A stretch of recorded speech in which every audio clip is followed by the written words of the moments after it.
Oke teman-teman, welcome back to my channel. Kembali di channel YouTube Sales Magic ya. Jadi di video kali ini kita akan belajar bareng ya. Kita akan share mengenai pemahaman produk ya. Jadi untuk semua sales ya, kalau misalnya ingin mencapai target penjualan, ada beberapa hal yang harus diperhatikan. Nah, paling dasar ya, hal paling dasarnya itu adalah di pemahaman produk. Jadi kalau misalnya nih seorang sales misalnya membawa produk, entah itu produk rokok, produk sembako, produk sabun, atau produk apapun itu, mereka harus dilatih ya teman-teman. Atau misalnya teman-teman adalah seorang sales, teman-teman harus belajar ya mengenai pemahaman produk ya. Jadi misalnya nih teman-teman freelance ataupun sales motoris ya, resmi dari distributor, itu misalnya jual sabun, jadi harus paham ini sabun fungsinya untuk apa ya, terus ditambah lagi komposisinya apa, harganya berapa ya, per piece-nya berapa, harga retailnya berapa, grosirnya berapa, kalau beli satu pak berapa, satu karton berapa. Jadi harus hafal semuanya teman-teman ya. Kenapa? Karena kalau misalnya seorang sales ditanya sama pemilik toko, ini harganya berapa ini? Kalau saya beli segini harganya berapa?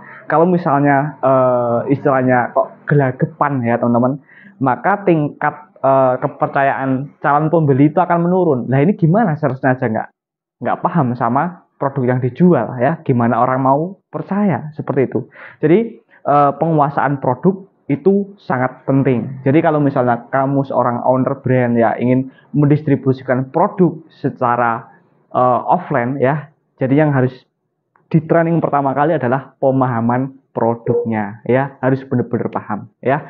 Kalau misalnya kalian yang nonton video ini seorang sales ataupun freelance, pahami produk apa yang ingin kamu jual, berapa harganya ya, apa kelebihannya dibandingkan dengan produk lain ya, seperti itu. Nah, terus di awalnya les, selain pemahaman produk, yang kedua adalah varian ya. Untuk varian produk, di awal kita ingin mendistribusikan sebuah produk, sebisa mungkin jangan terlalu banyak varian ya. Kenapa? Karena nanti kalian akan bingung ya. Nggak segampang kelihatannya ya teman-teman kalau misalnya sales bawa banyak produk varian ya. Misalnya nih, kalau brand besar seperti Wings Food, Unilever, OT itu memang itemnya banyak dan mereka itu notanya itu modelnya itu udah ada variannya. Misalnya nih dari Forisa ada Pop es rasa jeruk, rasa mangga dan lain-lainnya. Itu Bu ini nambah produk apa aja, nanti dicentangin harganya udah ada. Nah, tapi kalau misalnya kalian seorang sales yang freelance ya ataupun yang istilahnya baru babat alas ya, mencoba produk baru, nah itu itemnya jangan banyak-banyak ya. Jadi yang pertama itu adalah bangun personal branding dulu. Nanti kalau misalnya brandingannya udah jadi, teman-teman melakukan NOP, new open produk ya, atau penambahan produk, penambahan varian, itu lebih gampang karena kita udah punya branding. Jadi misalnya nih saya mendistribusikan produk, misalnya produk merek A misalnya ya. Nah, produk merek A ini udah laku. Nah, saya tinggal menawarkan produk saya yang lain ya, dan itu lebih apa ya? Lebih bisa masuk. Bu, ini kalau misalnya ini nggak laku, nanti bisa di switching atau bisa ditukar sama produk yang merek A yang udah pasti laku. Jadi toko akan lebih berani untuk mencoba produk kedua kamu ya. Jadi ya hanya sekedar saran ya teman-teman, dalam dunia distribusi, kalau misalnya ingin produk apapun yang kalian bawa itu laku, yang pertama kuasai produk, yang kedua bangun personal branding kamu, jangan membawa varian produk terlalu banyak dulu ya. Nanti gampang kalau personal branding udah jadi, membawa apa aja enak ya. Misalnya ada mie misalnya, Indomie goreng misalnya, dia udah punya brand ya teman-teman, udah semua orang udah tahu. Nah itu gampang kalau mau melakukan NOP itu gampang ya. Ini dari Indomie, oh Bu, nanti kalau nggak laku tuker aja sama Indomie, itu pasti bisa masuk.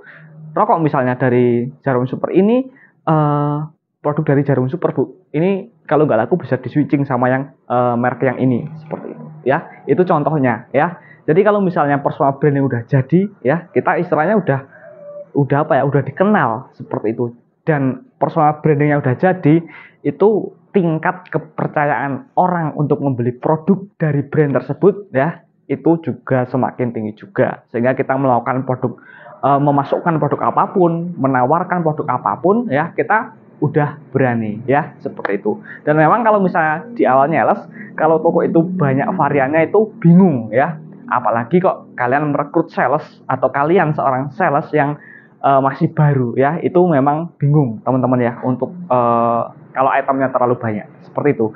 Semoga video ini bisa bermanfaat ya. Ingat, kuasai produkmu, bener-bener dikuasai ya teman-teman. Jangan sampai kita gelagapan ditanya pembeli. Terus yang kedua adalah lakukan personal brandingmu ya. Dan bagi teman-teman nih yang kirim email ke saya, DM Instagram saya, ingin mengikuti program SMJK atau 1 minggu jago kanvas ya, kalian bisa langsung DM Instagram saja saya, ataupun bisa kirim email ya di kolom komentar atau di deskripsi video di bawah ini bisa dilihat. Dan untuk kelas SMJK itu rencananya mau open lagi ya di tanggal 1 bulan Agustus ya. Nanti untuk video presentasinya apa itu program SMJK akan saya upload di channel YouTube ini. Jadi pastikan kalau kalian tertarik sama dunia seperti ini ya, bisa tonton video-video saya semuanya ya. Dan yang ingin join program SMJK untuk saat ini belum bisa ya, karena masih overload, ditunggu di tanggal 1 Agustus 2024 ya. Terima kasih, see you next time. Sampai jumpa di video selanjutnya.